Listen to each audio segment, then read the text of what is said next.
Halo, selamat pagi Jemaat GSPDI Philadelphia Sleman.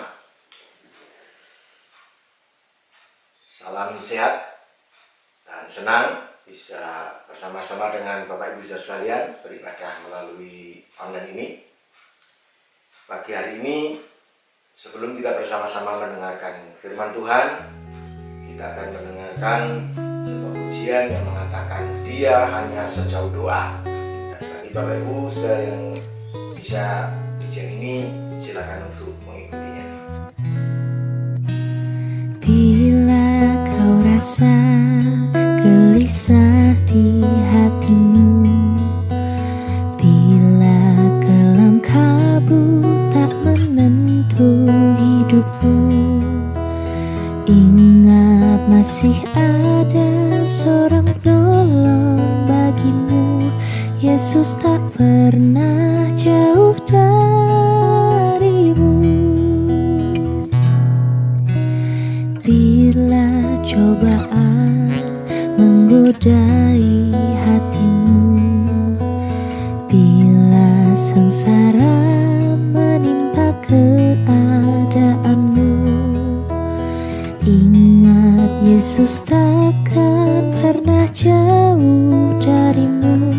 Dia selalu pedulikan kamu. Berseru memanggil namanya, berdoa Dia akan segera menghampiri dirimu.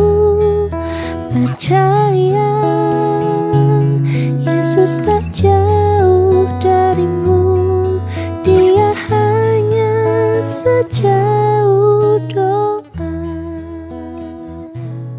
Selamat pagi Tuhan Yesus, terima kasih Tuhan atas segala kebaikan Tuhan yang boleh kami terima sampai dengan hari ini. Kami boleh beribadah kembali kepadamu Tuhan, semua karena kemurahan-Mu di dalam kehidupan kami. Saat ini Tuhan, kami hendak mendengarkan berita firman-Mu. Kiranya firman yang Kau taburkan boleh berbuah di dalam setiap hati kami, bahkan boleh berlipat ganda Tuhan di dalam setiap kehidupan kami ya Bapa. Kau berkati hamba-Mu yang akan memberitakan firman-Mu. Kiranya Tuhan mengurapi dari ujung rambut hingga ujung kakinya. Kami serahkan kehidupannya ke dalam tangan Tuhan. Tuhan, Kau berkati kami semua agar kami menjadi murid-Mu yang taat, kami boleh menjadi pendengar yang baik, bahkan kami boleh menjadi pelaku-pelaku firman-Mu Tuhan di dalam setiap kehidupan kami. Kami siap Tuhan untuk menyambut firman-Mu dengan penuh sukacita di dalam satu nama Tuhan kami Yesus Kristus. Haleluya. Amin. Baik Bapak Ibu dan Saudara yang dikasihi oleh Tuhan, pagi hari ini saya ingin mengajak kepada Bapak Ibu dan Saudara sekalian untuk bersama-sama merenungkan perikop yang saya ambil dari Lukas pasal 18 ayat 9 sampai 14 yang berbunyi demikian. Dan kepada beberapa orang yang menganggap dirinya benar dan memandang rendah semua orang lain, Yesus mengatakan perumpamaan ini. Ada dua orang pergi ke bait Allah untuk berdoa. Yang seorang adalah Farisi dan yang lain pemungut cukai. Orang Farisi itu berdiri dan berdoa dalam hatinya begini, Ya Allah, aku mengucap syukur kepadamu karena aku tidak sama seperti semua orang lain. Bukan perampok, bukan orang lalim, bukan pezina, dan bukan juga seperti pemungut cukai ini. Aku berpuasa 2 kali seminggu, aku memberikan 1/10 dari segala penghasilanku. Tetapi pemungut cukai itu berdiri jauh-jauh, bahkan ia tidak berani menengadah ke langit, melainkan ia memukul diri dan berkata, Ya Allah, kasihanilah aku orang berdosa ini. Aku berkata kepadamu, orang ini pulang ke rumahnya sebagai orang yang dibenarkan Allah, dan orang lain itu tidak. Sebab barang siapa meninggikan diri, ia akan direndahkan, dan barang siapa merendahkan diri, ia akan ditinggikan. Bapak, Ibu, dan Saudara yang dikasihi Tuhan Yesus, dari perikop yang baru saja kita baca ini, kita akan bersama-sama belajar tentang cara, kata-kata, dan sikap mereka saat berdoa. Doa siapakah yang akan menggugah hati Allah? Dan seperti itulah seharusnya sikap yang perlu kita teladani. Pagi hari ini saya tidak akan membahas tentang doa orang beriman, tentang ketekunan dalam doa, tetapi saya ingin melihat dari sisi yang lain. Bagaimana Yesus memberikan perumpamaan dan mengajarkan kepada kita semua bagaimanakah cara, kata-kata, dan sikap yang sesungguhnya perlu kita miliki saat kita datang kepada Allah di dalam doa kita. Dalam perikop ini ada dua orang yang diperbandingkan. Mereka sama-sama datang ke bait Allah, mereka sama-sama berdoa kepada Allah. Tetapi mereka menunjukkan dua hal yang berbeda. Yang satu adalah doa dari orang Farisi, dan yang kedua adalah doa dari pemungut cukai. Mari kita akan melihat bagian yang pertama, doa orang Farisi. Bapak, Ibu, dan saya dikasihi, ada beberapa hal yang perlu menjadi perhatian kita bersama. Yang pertama, Farisi itu adalah posisi atau jabatan di mana orang itu memiliki gelar kesarjanaan dalam bidang teologi Perjanjian Lama, dan gelar tersebut memberi otoritas atau juga menjadikan suatu jabatan yang terhormat di kalangan masyarakat Yahudi. Jadi orang-orang yang masuk dalam kelompok Farisi ini adalah memang betul-betul rohaniwan yang tahu betul bagaimana mereka melaksanakan aturan-aturan di dalam Taurat Musa dalam Perjanjian Lama. Nah, dalam doanya orang Farisi ini berpikir karena dia punya otoritas, dia punya jabatan yang melekat pada dirinya, maka dia akan menjadikan doa-doanya itu doa yang penuh wibawa, penuh kuasa, dan mampu untuk membuka hati Allah. Ini menurut apa yang diyakini oleh si Farisi ini. Itu yang pertama. Jadi dia merasa posisi jabatannya, kedudukannya itu akan mampu untuk menggugah Allah, untuk mendengar dan menjawab doa-doanya.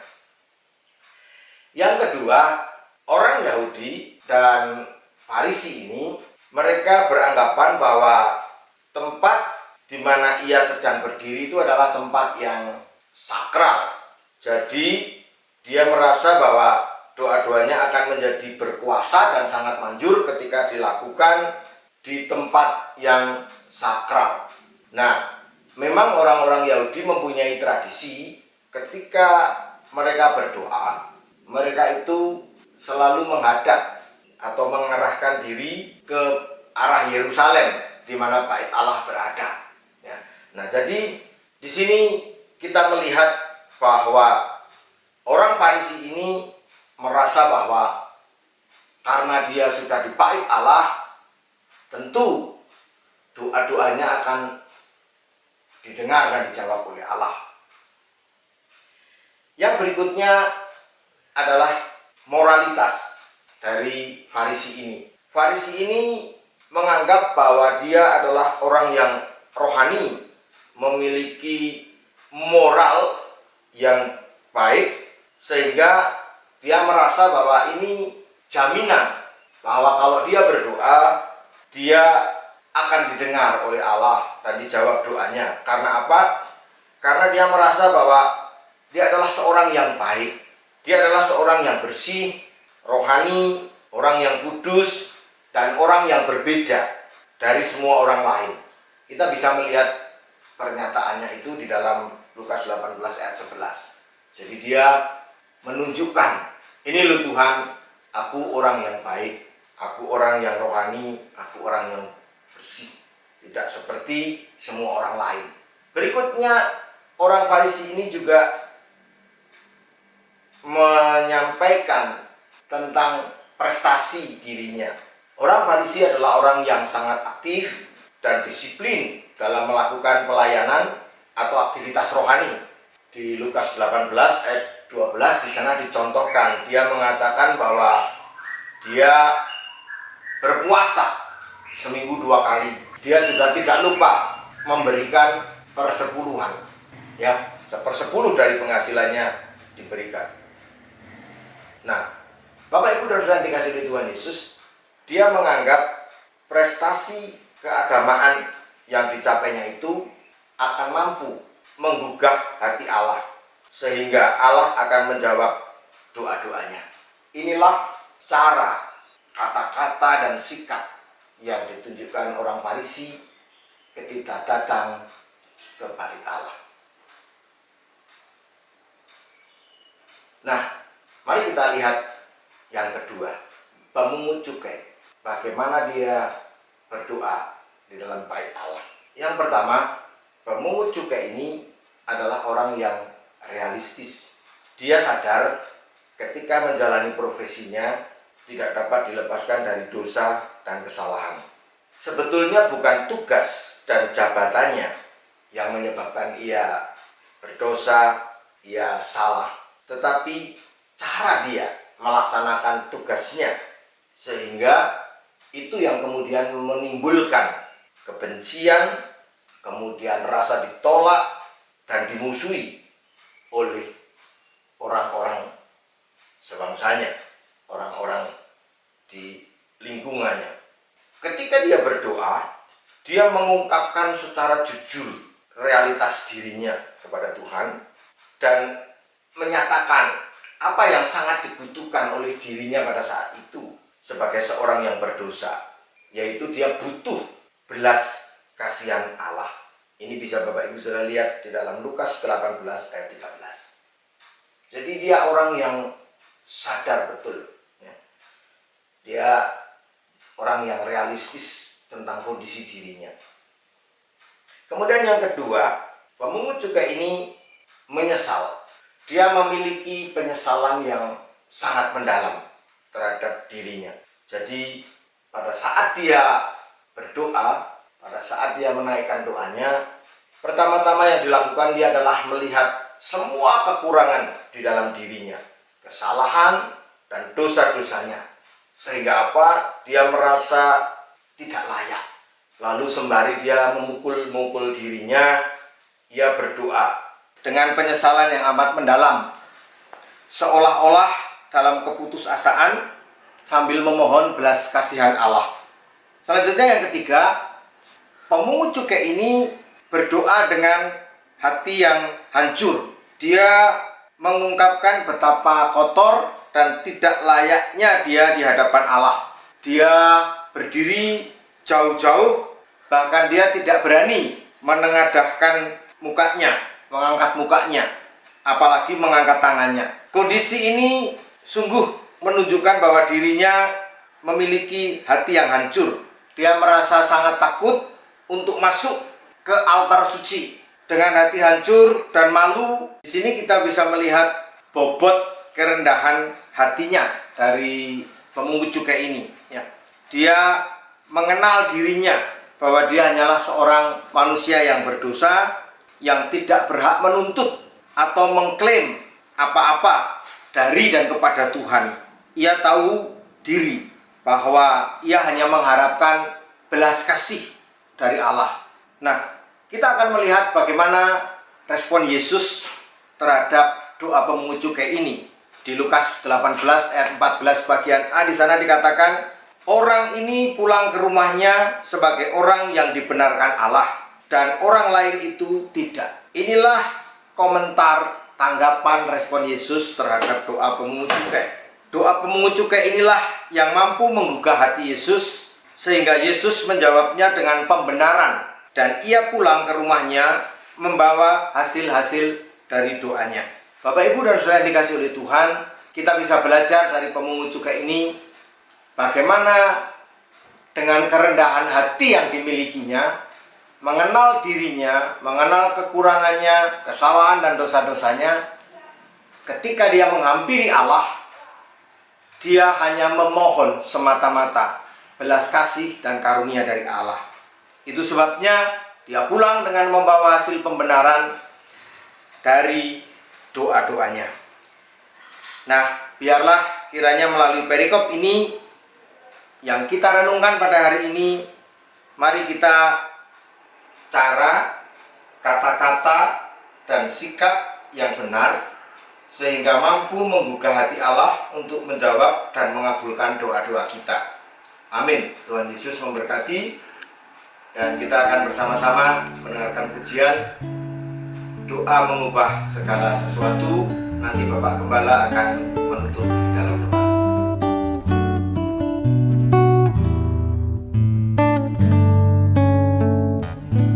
Saat keadaan sekelilingku ada di luar kemampuanku, ku berdiam diri mencarimu. Doa mengubah segala sesuatu.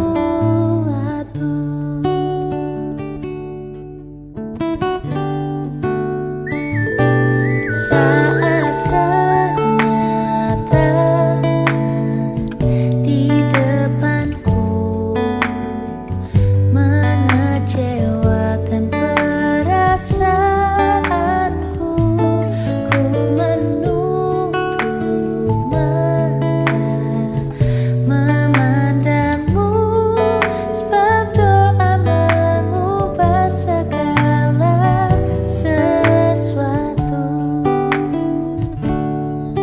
Doa orang benar bila didoakan dengan yakin besar kuasanya, dan tiap doa yang lahir dari iman berkuasa menyelamatkan, seperti mata air di tanganmu, mengalir kemanapun kau mau. Tiada yang mustahil di matamu. Doa mengubah segala sesuatu.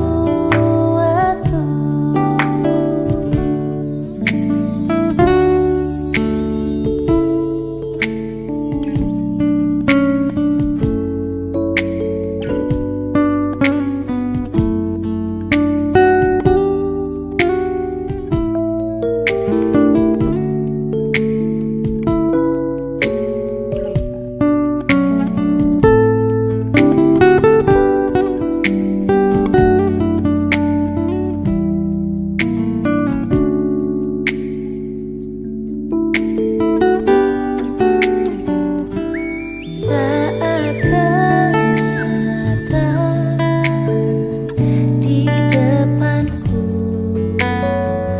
mengecewakan perasaanku, ku menutup mata memandangmu, sebab doa mengubah segala sesuatu.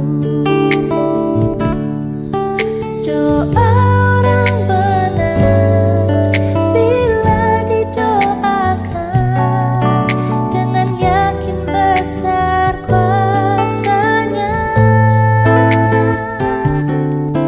dan tiap doa yang lahir dari iman berkuasa menyelamatkan,